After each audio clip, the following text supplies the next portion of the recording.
deal.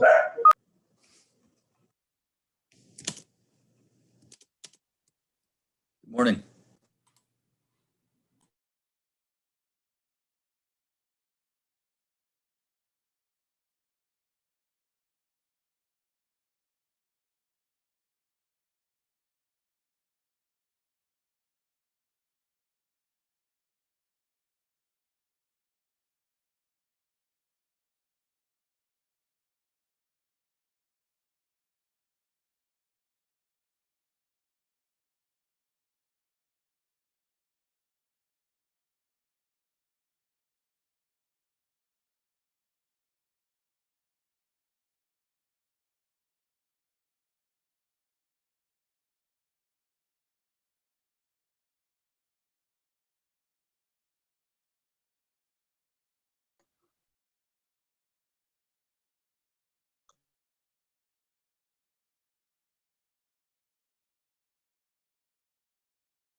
With that, Andrew, we usually have about 21 to 24 participants. We're at 16 now.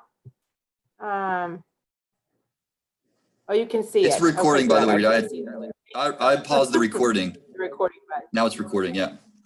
So, and of course, if you have any questions, feel free to message me as well. And if you have questions after it, I know Andrew will probably leave time for those, but you can also email us as well. So, thank you. All right, good morning again, everybody. I'm going to share my screen. So I guess Rita, You're on mute.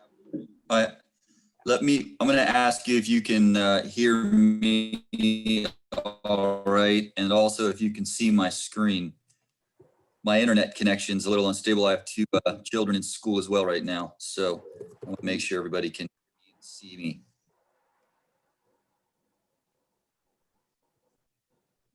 Rita, do you see the PowerPoint?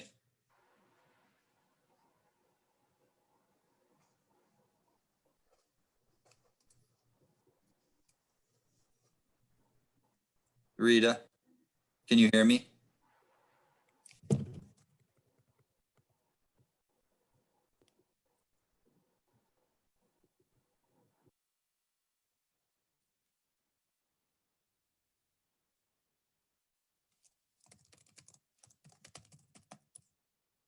All right, looks like you guys can hear me and you can see me. So let's get started.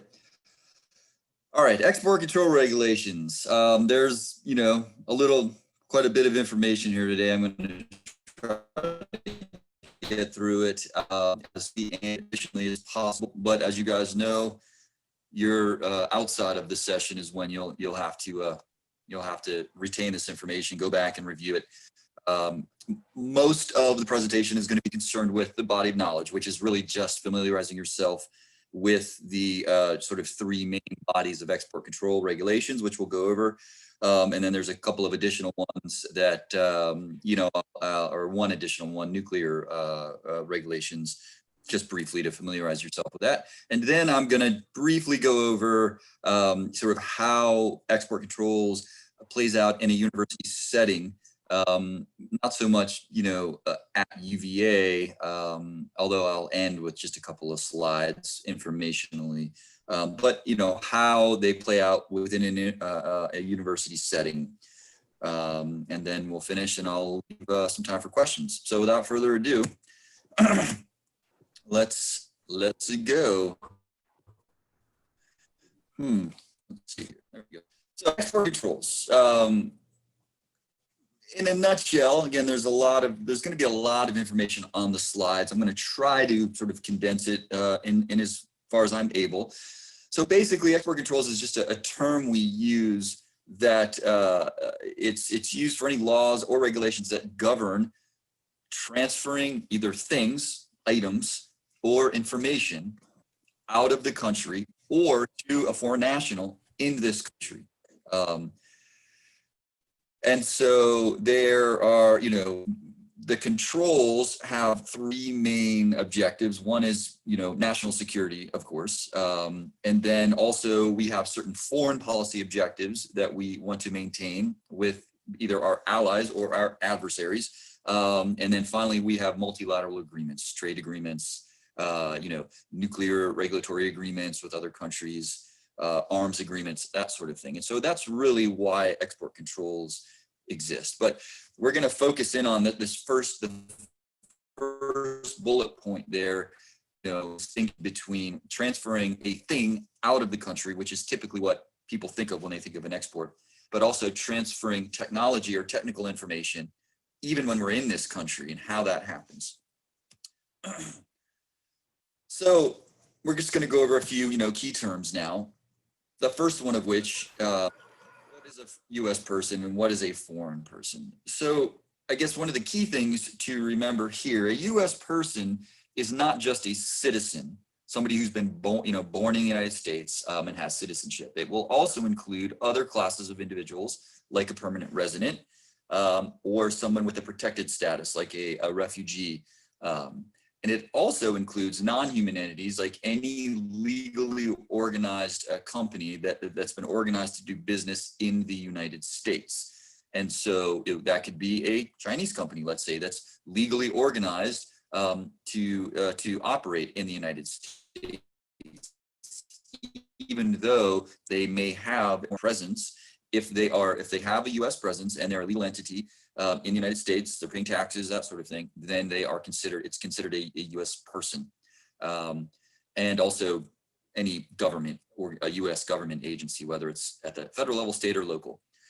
And so then that just leaves, okay, well, then what's a foreign person? Well, it's anybody who does not fall into one of those previous categories that we've mentioned. So again, it does include citizens, but it could be a resident, permanent resident, like somebody who holds a green card, or somebody who has refugee status, or a business that's in the United States, that's incorporated to operate here in the United States.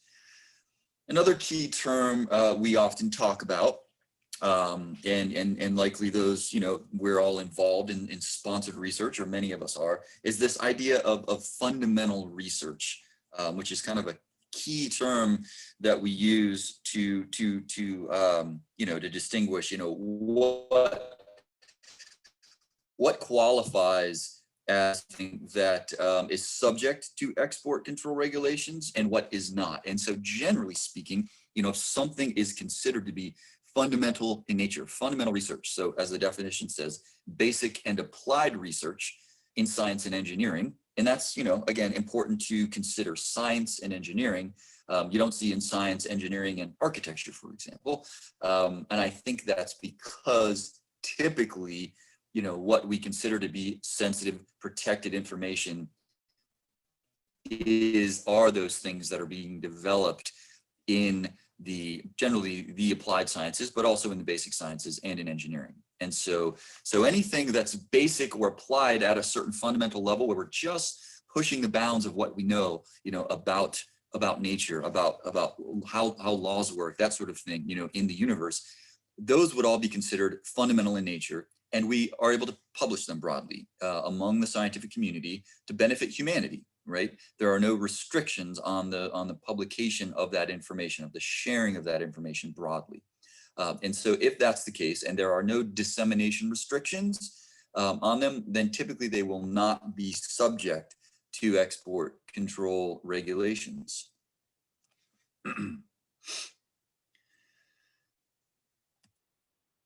And just let me mention here, I'll try to check my my chat window from time to time, because I mean, I'm happy to answer a question while we're going on. I know I'll try to leave time at the end, but if somebody really has a question that just can't wait, please do feel free to ask it in the chat window, and I'll endeavor to get to it before I move on to some other subject matter. All right, so fundamental research. The next term is an export. Just an export. It's export controls, right? So typically, like we said, an export will be when we think of it, in general, we might in the United States, like you know, a piece of medical equipment that we send to Uganda, for example. We export that thing to Uganda. That is an export. It's an export of an item. All right. However, because items that can be export don't only include things, but it also includes how you make that thing, right? Which would be called, you know, controlled information or technology, the technology behind that thing. Yeah. And so if we release the thing to another country, we've exported it. If we've released the technology about the thing, how to make it, how it operates, how you repair it, right? That is also considered an export if we have released that technology to a foreign person, whether that foreign person is in this country, standing next to us somewhere on grounds, or if they're sitting in their office, you know, in their home country, like Uganda, and we're, you know, emailing with them, or we're on a Zoom call, for example, talking about how to repair that piece of equipment, or, you know, how to operate it, for example. So that's what we call a deemed export. It's been deemed to have been exported, even if that foreign person is not in their home country. Because why? Well, now they have that knowledge. They can take it back with them to their country. And then finally, a re-export is just, you know, follows upon the release and deemed export, because you could go from one country to another. So if I've exported something to Uganda, and then that item or that information then goes to South Africa, for example, it will have been re-exported to that country.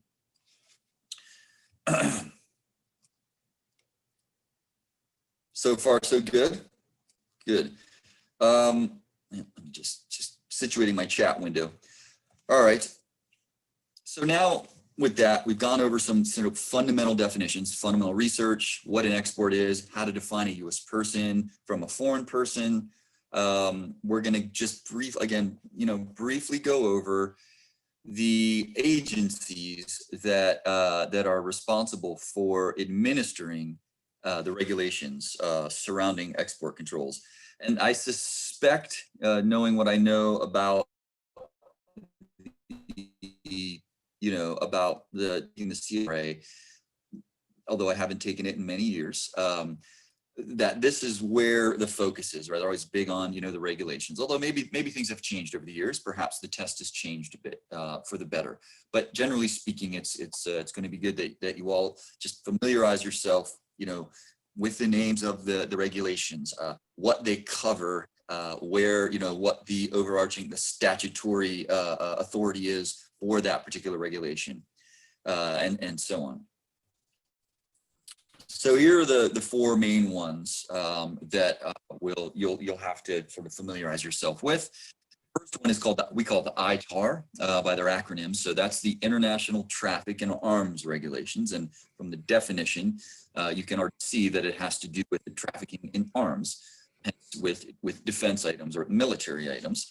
And indeed, it deals with defense articles, but also services. The Export Administration Regulations, the EAR,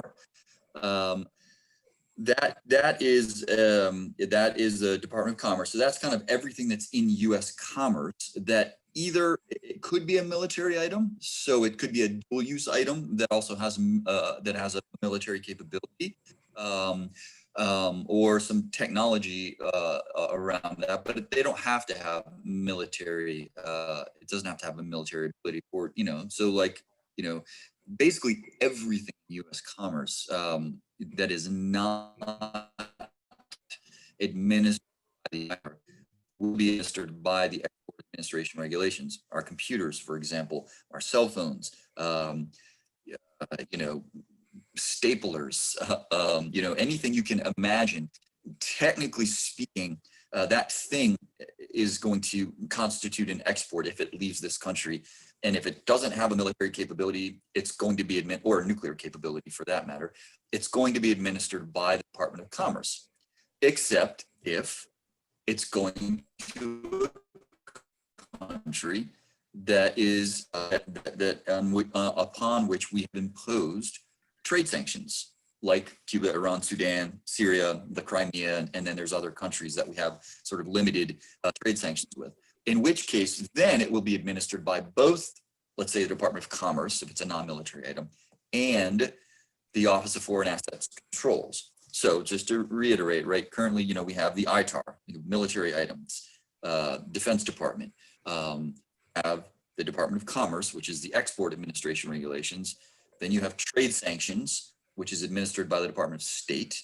And that's going to be like the ITSR, which is the Iran Transaction and Sanctions Regulations, or the CACR, which is the Cuban Assets Control Regulations. And then finally, you have nuclear regulations, and that's Department of Energy. So more specifically now, we can go over each one in a little bit more detail. So the ITAR, International Traffic in Arms Regulations. Its enabling statute is the Arms Export Control Act. Again, memorize these. I know it seems petty and a bit infantile, but yes, they're going to ask you to, probably will be a question here and there on one or all of these where they're just going to ask, what's the enabling statute for the ITAR? And you'll have to know it's the Arms Export Control Act. Codified at 22 CFR 120 to 130, and it is administered by the Department of State,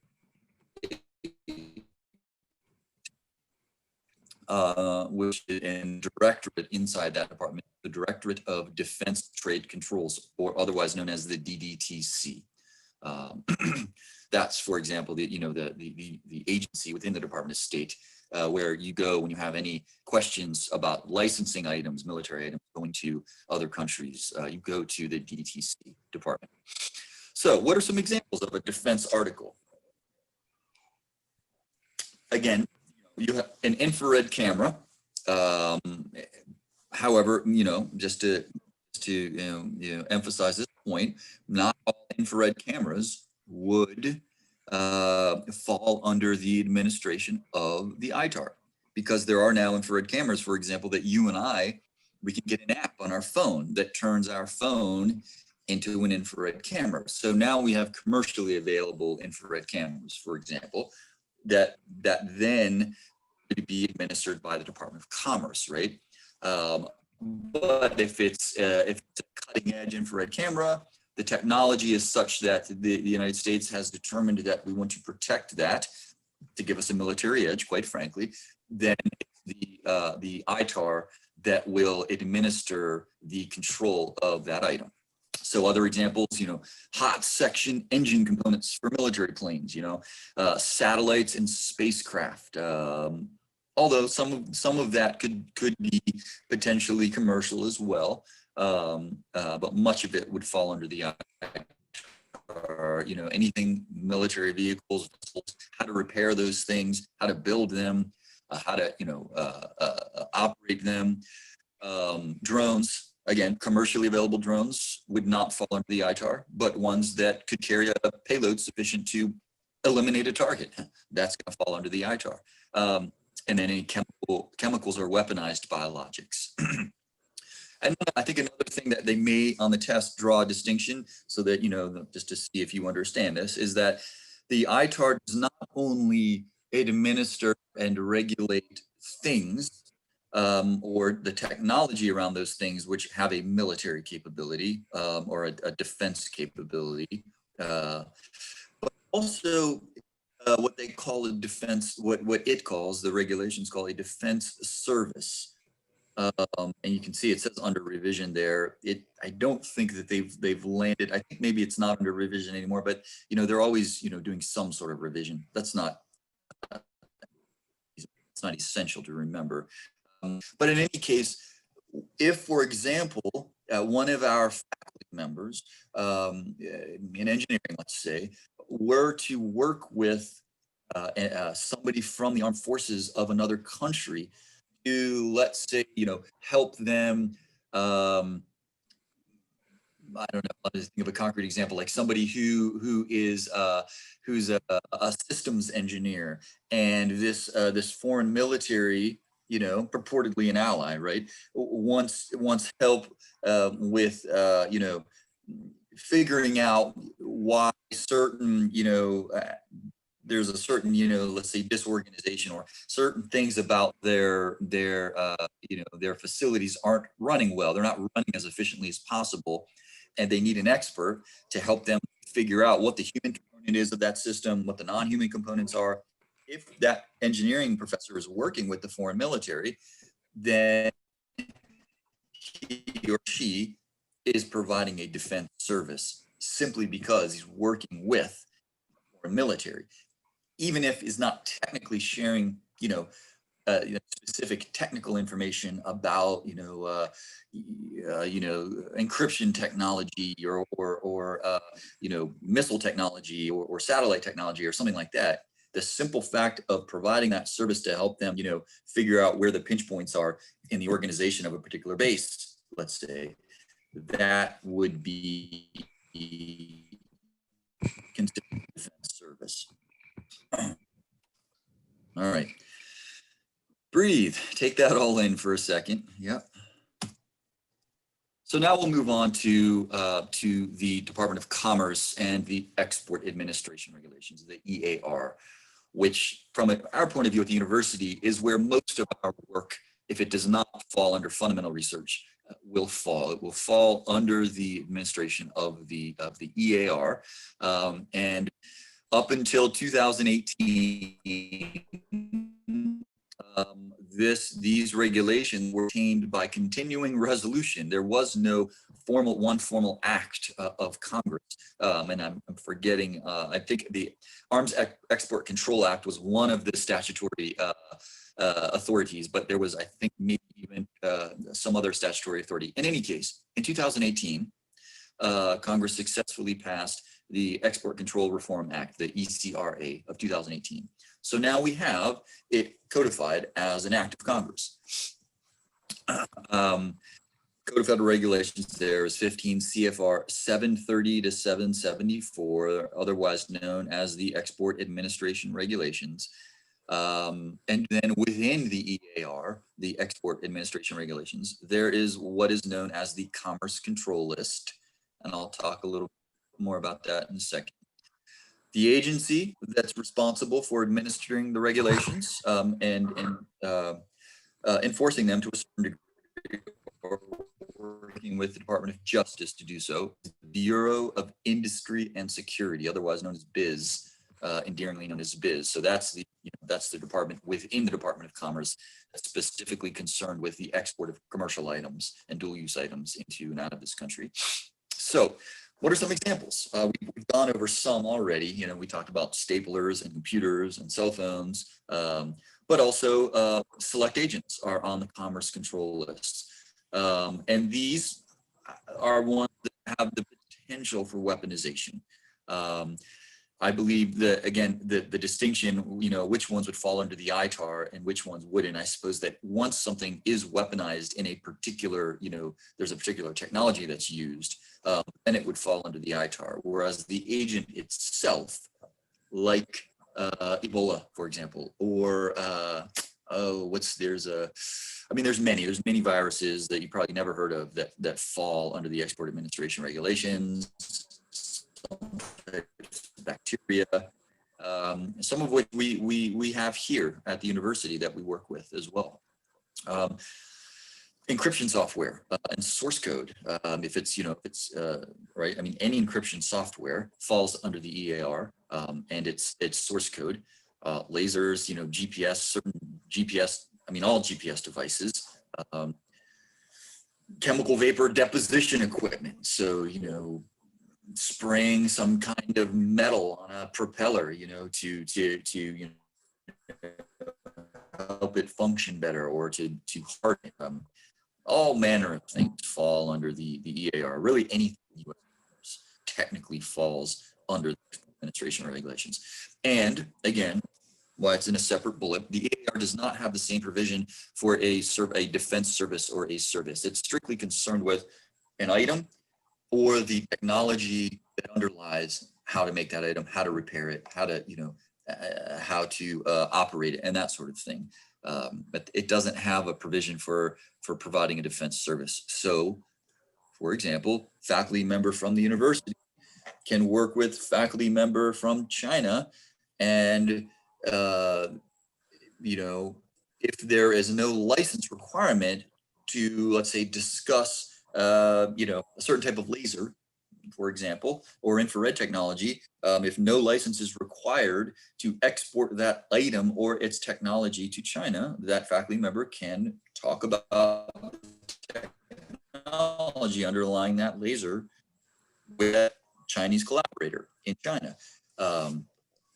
If there was a license requirement prior to exporting either the technology or the item, if you're going to send that laser to China, let's say, for example, we would first have to go to BIS, submit a license application, and they would determine basically whether or not it was in the interest of the United States and the University of Virginia. They will take our interest into consideration, whether they were going to allow us to do that and under what conditions. So that's military, non-military, or dual-use items. Now we'll move on to the trade sanctions and embargoes piece. So we've got items moving out of the country to other countries. We've got technology and technical information moving out of the country to other countries. There are a certain subset of countries that we as a nation have on which we have imposed certain sanctions, right, and embargoes, and there'll be financial, for example, there'll be financial restrictions, or even travel, like to Cuba, for example. Those have been, those have sort of waxed and waned, and now they're waxing again. Under the Trump administration, for example, the trade sanctions have become increasingly more restrictive with Iran and with Cuba. And so, travel to the country, doing financial transactions with the country, exporting items to those countries, these types of transactions, this is administered by the Office of Foreign Assets Control in the Department of Treasury. See, so the Department of Treasury, of course, is all things sort of financial transactions. And so now, if there's a trade sanction with a country, it's not that the Bureau of Industry and Security under the Department of Commerce cedes its authority to the Department of Treasury to, let's say, export a thing to Cuba, for example. It just means that, now we have to be cognizant of the fact that we may have to get a license from the Bureau of Industry and Security, and we may have to get a license from the Department of Treasury, unless specifically says in the regulations that, for example, if in the Cuban Assets Control Regulation, for example, the CACR, if it says, if Bureau of Industry and Security, says that it's all right to, export this particular item, then you don't need to come to OFAC for a license. Otherwise, we have to go to both. And we've had to do that here at the university, incidentally. And it doesn't always work the way you would like, but. All right, Helen. Such is life with working with federal agencies. So again, just, familiarize yourself with these sort of key aspects of the trade sanctions. Who's the agency that's responsible for administering it? The office that's specifically tasked with administering it. Where's it codified? What are some examples? Those kinds of things. We'll definitely be asked questions around that. Finally, there's nuclear regulations. And the enabling statute here.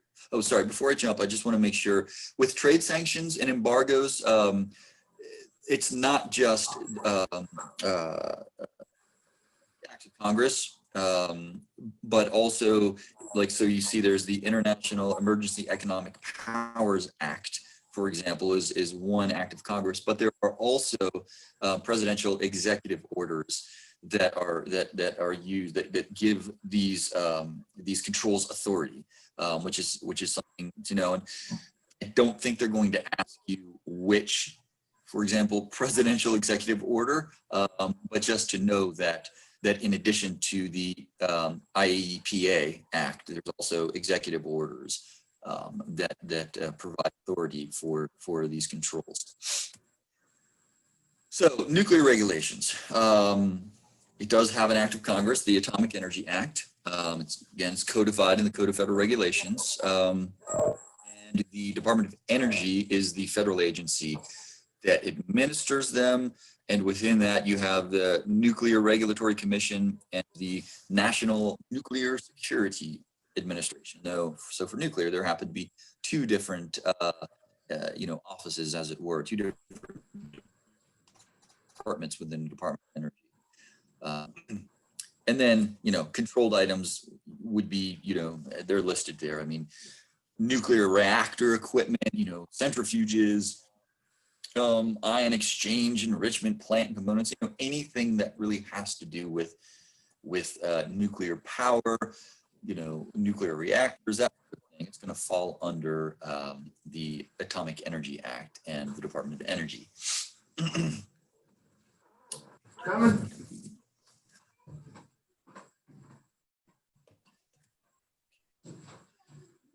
So just take a breath. That was sort of the broad overview of what we mean when we talk about export controls, some key definitions, the main agencies that have responsibility for administering those regulations. Now what I want to talk about briefly is how these acts, how these regulations, how these executive orders, these statutes, how they manifest themselves in a university setting, and some of the things that we need to be mindful of being in a university setting. So there are any number of places, right? I mean, we have a very fertile and rich and diverse environment. That's the nature of a university. Is that we are very cosmopolitan. We have a number of different functions in our. And so, as you can imagine, export controls will then sort of touch in various ways those various functions within the university. For us, one of the biggest ones, of course, is in our sponsored research agreements. Yes, and so terms and conditions of awards, will be a key indicator of whether or not we are subject to one or more export control regulations. So places to look, for example, would be, are there any publication restrictions that either the sponsor is imposing on the results of that research, or are we, as a prime recipient that is then letting a subaward or a subcontract to another institution, are we imposing, do we have proprietary information that we want to protect at the university, both of which would signal that export controls come into play. In confidentiality requirements, companies that we work with keep their technologies, their information, their competitive edge, as it were, and so they have confidentiality requirements. Foreign national Department of Energy, as some of you may be aware, that are working with Department of Energy awards, they have been introducing more regulations around, foreign nationals working on Department of Energy contracts and awards, but also having access to their sites. Some new term in their language, even in their grants, not just in contracts. And then any specific export control language, like, for example, the controlled unclassified information or controlled defense information terms that we're finding in Department of Defense awards now, and increasingly will potentially be found in other awards that come from other agencies, not just Department of Defense awards. So that's terms and conditions. Another way we might find them at the university is the use of certain controlled items. So even let's say we have the results of our research are going to be fundamental in nature. We may need access to some type of controlled information in order to get the results, right? I'll give you an example, like in the School of Medicine, for example, when we do a clinical trial and a company sends us a drug to test on test subjects. Even though technically the proprietary information about that formula of that drug wouldn't rise to the level of what we call technology, but it's an easy kind of way to explain what it would mean if technology did rise to that. So we have a drug. The company doesn't want us to reveal, they want us to keep confidential what the components of that drug are, how it's made, right? However, we administer that. We need that in order to perform the clinical trial on their behalf. But the results of the trial, did this drug work or not? To what degree did it work on the patients? That information can be broadly published. So the results of the research are fundamental in nature, not controlled, hence aren't subject to export controls. But the confidential information we got from the pharmaceutical company is confidential. Again, because it's a preparation for a drug, it's not going to rise to the level of technology. But you can take that sort of metaphor and apply it to something, let's say, within engineering, right? Where we need access to, some technology coming from Rolls-Royce, right? And so, we're then applying that to a problem that we have. We get our results. We send that controlled information back to Rolls-Royce. We've protected it, but the results of our research we publish. A controlled item is the subject of the research now, right? So that is, we're taking something that's controlled, we're developing it, making it better, making it on it, and then delivering it back to the sponsor, right? That would be subject to export controls. And probably the results of that research would also be controlled, and we would need to get permission from the sponsor prior to disseminating those.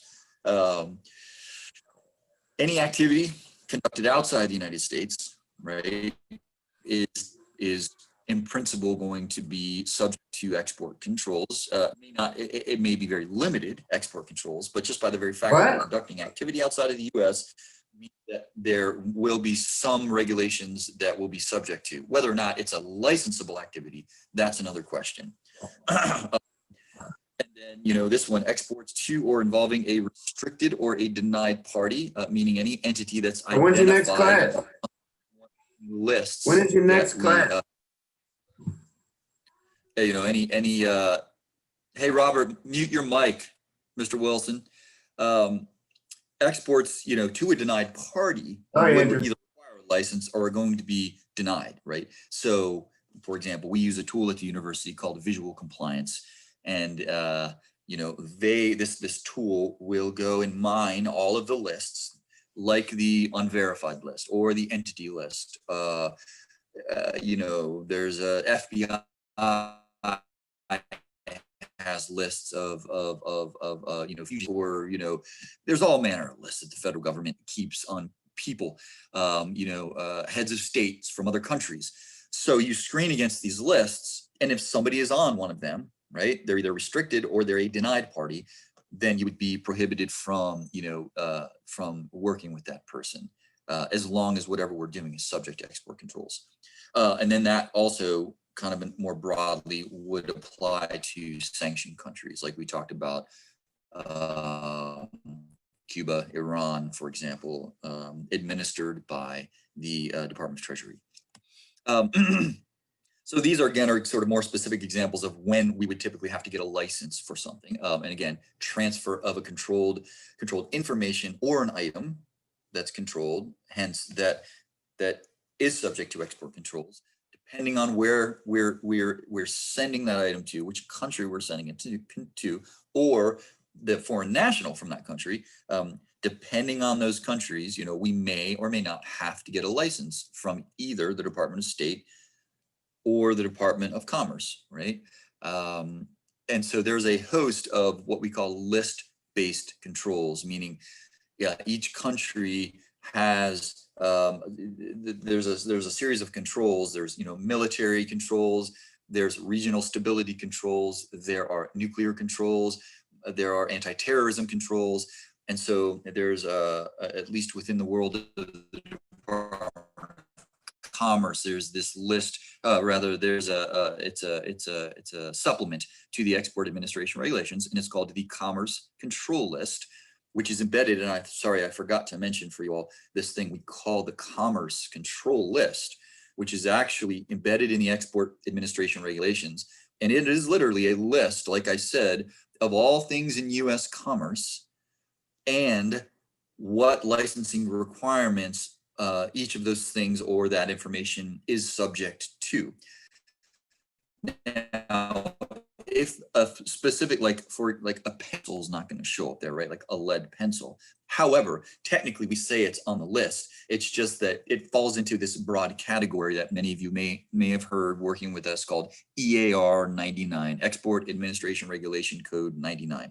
Just means it's controlled to a very limited degree, but we don't have to list it specifically. So things on the Commerce Control List that are listed specifically, you know, are those things that do have list-based controls, whether for anti-terrorism concerns, nuclear concerns, military concerns, you know, and it lists their technical specifications about that item.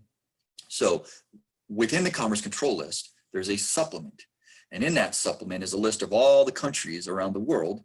It's a spreadsheet. Basically, you have the countries, and then you have rows of list-based controls like anti-terrorism, like regional stability, like biological, controls, those sorts of things. And then each country will have X's by it, based on whatever the technology is. So there's that. There's, accessing controlled information, when you're outside of the United States because of concerns. Let's say, if you're outside of the United States, you're using some type of technology to access it, like a computer, for example, because we access a lot of things now in our computers, right? Information that's digitized. Access to that, if it's not encrypted, is subject to being pilfered, right, by someone who's hacking your computer, let's say. Which is why we don't we don't allow people to email controlled information from the university and so on. So these are just, again, familiarize yourself with these before the test, the big day. All right, so with all that said, we do have some safe harbors at the university. The biggest one of which, like I said, was that definition of fundamental research, right? When we are engaged in fundamental research and we don't need access to control technology or information in order to do our research, and we intend to publish our research, we are not subject, that work is not subject to export controls. In fact, in the award, if it is a federal award, it may specifically say in there, this agency favors an open publication policy, right? And so we know right from the very beginning that what we're doing is not subject export controls. We can share it with whom. Mostly, again, we want to check our trade sanctions regulations just to make sure. But generally speaking, things that are fundamental in nature, published, intended to be published, aren't going to be subject to export controls. You'll see the notes there. So again, the OFAC, the Office of Foreign Assets Control, again, which is the office that in the Department of Treasury that administers the trade and sanctions regulations, is that teaching courses does go beyond the provision of what they call information and informational materials, and is a licensable service, meaning, so OFAC sort of concomitant concept of fundamental research is what they call informational materials and information, meaning those things that are generally in the public sphere. And so there's sort of this gray area. I mean, generally speaking, undergraduate courses will not be subject to the trade sanctions. But once you start to get into graduate level courses, even if they are published in a course catalog and the information is generally in the public sphere, OFAC typically will still want us to apply for a license. And in fact, right now, for example, with COVID happening, we have foreign students from Iran that are in China, quite frankly, although not subject currently to any OFAC trade sanctions. So Iran, we have students who could not return to the United States because of this exact position that OFAC takes here. And it wasn't, I will, just to let you guys know, even though we're going down the rabbit hole a bit, it wasn't because the undergraduate course itself, the information in that was not what they were taking issue with. It was in fact the method of delivering the content, which is over Zoom, right? And so it was more about the method and the technology that they would need in Iran in order to take that class. Now, students who never went home and who are in this country already, they can access, Iranian students that is, they're able to access Zoom, take their classes as long as it's a catalog listed course that does not involve any control technology. Again, DDTC in the Department of State claims a similar thing, that certain instructional activities do constitute a defense service. All right, so access to and operation of EAR controlled items. So what does that mean? Like it says, most research equipment. I could have an Iranian, well, we have Iranian students. Again, I don't mean to single out Iran, but it has trade sanctions regulations, unfortunately, in my humble opinion, but there are trade sanctions regulations that are imposed on Iran. And so we could have a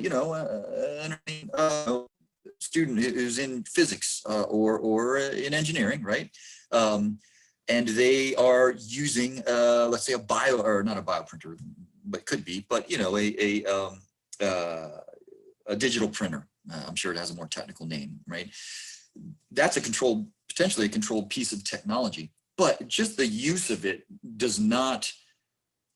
One can't glean, even if you're an expert, one cannot glean how to build that machine, right? Like how it operates internally, the computer code, the source code is that's allowing it to operate. So that Iranian graduate student can be working in that lab and can use that digital printer to, let's say, print out an integrated circuit, for example, that he or she may be working on, simply because they don't have access to any technical information or technology about it. In the medical school, in the School of Medicine, tons of equipment all over the hospital that are controlled for various reasons. But just having access and using those things, radiology machines that scan, that imaging machines, one can use those without actually having access to any of the technology that underlies it. And so, broadly speaking, anybody from any country, as long as they're here for a bona fide purpose, can use that, can use that machine. We can't pick it up and export it to that person's country. That's a different question, right? That's an export again. And that's again, that hinges on that idea between an export and a deemed export. So that's coming back to that, just to realize that just because we can have access to something in this country as a foreign person does not mean we can then, pick that thing up and export it to that person's country without us, assuming we don't need a license. We can't assume that, because it then does become an export to export the thing itself to the country.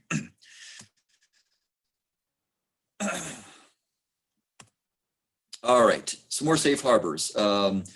Again, this first bullet, it talks about fundamental research.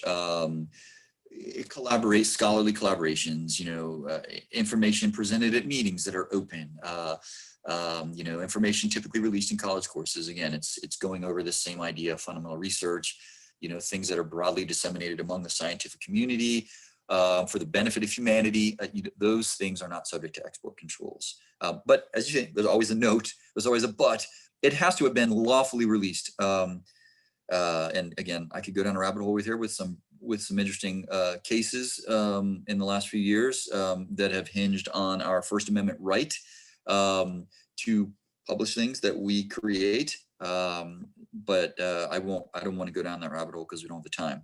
And then a defense service can be performed with only publicly available information, meaning that the Department of State, well, in this case, yeah, it'd be the Department of State for the ITAR, right? Like I said before, when that faculty member, works with that foreign military, he or she may not be sharing any controlled information, but just the simple fact of working with that foreign military constitutes a defense service, even if he's only working with things that are publicly available, like things in the public sphere. That's an important distinction, again, to make. And then finally, like it says, while not a safe harbor per se, license exceptions, general licenses, and exemptions from licensing requirements all are really the same thing. Those three things, again, I want you to just because you may be asked a question on this. So there are, under the EAR, the Export Administration Regulations, what we call license exceptions. There are, under the Trade and Sanctions Regulations, things that are called general licenses, and there are exemptions from licensing requirements under the ITAR, or what they call generally authorized activities under the nuclear regulations. These are sort of exceptions to rules that are there based upon whatever activity or thing we're talking about, right? So, for example, I'll just give you a quick example because I want to leave time for questions. Our computers, our Dells, our Apple, computers, they are controlled probably on the, commerce control list under the EAR at I think it's 5D992.C, right? That's where it's listed on the commerce control list, meaning, Dell's computer, a Dell Latitude, has a specific listing based on its technology. It's controlled. There are export control regulations around it. And yet, you guys, even though you have to submit a temporary export request to us before traveling outside of the US from the university, that there is, under the EAR, what's called a license exemption, TMP, which stands for temporary, right? So though you may not need a license to go to the lion's share of countries to bring your computer, there may be a handful of countries where, in order to bring your computer with you, you need to get a license. Right now, that's really only sanctioned countries. But just as an example, right? So there's what's called a license exception, TMP, that will overcome that traditional license you would need, simply because you're saying, I'm only going for 2 years. It's under a year. And so BIS, the Bureau of Industry and Security, in the EAR says, all right, you don't need to go through the formal licensing process for us, because we have this thing called a license exception. There are similar things under the trade sanctions regulations, right? Like with Cuba, for example, if we're going to Cuba for a conference, or we're taking students over there and it's for a scholarly purpose, everything's in the, the public realm, as long as we're not staying at a hotel that's been, that is specifically subject to the transaction controls, then there's what's called a general license that we can use without having to apply for a specific license. Similar there, and again, there are similar things under the ITAR and under the nuclear regulations, and so they've done that just to help us overcome some of those limitations when we're only doing things for a limited amount of time or for a specific purpose.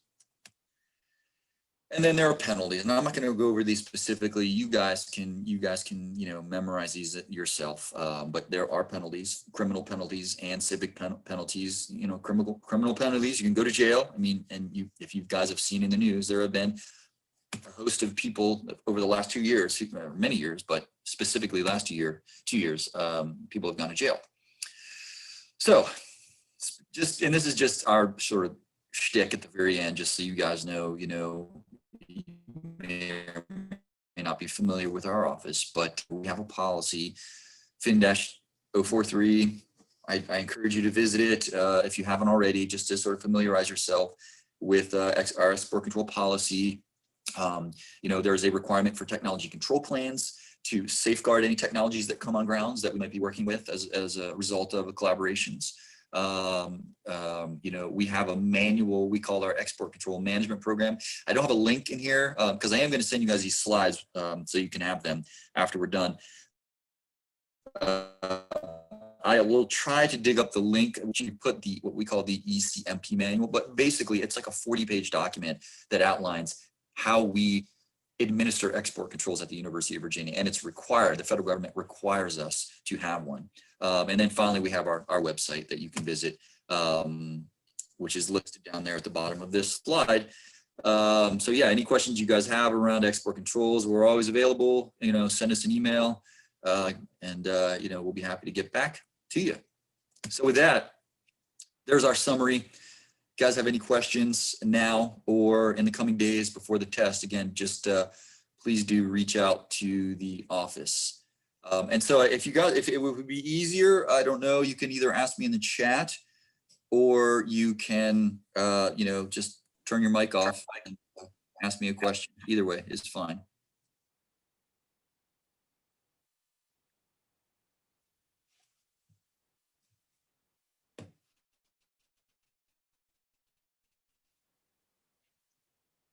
Sponges are full. Yeah, probably. You should probably take 5 minutes to get ready for Andrew's presentation. Well, thank you for that. And if anyone has questions, if they send them to me, I'll reach out to you as well. So I appreciate you coming on this morning. Of course, my pleasure. My pleasure. Take care, everybody. Good luck. And again, yeah, just reach out if you have any questions. I'll send you the materials as well. I'm going to do that right now, so don't forget.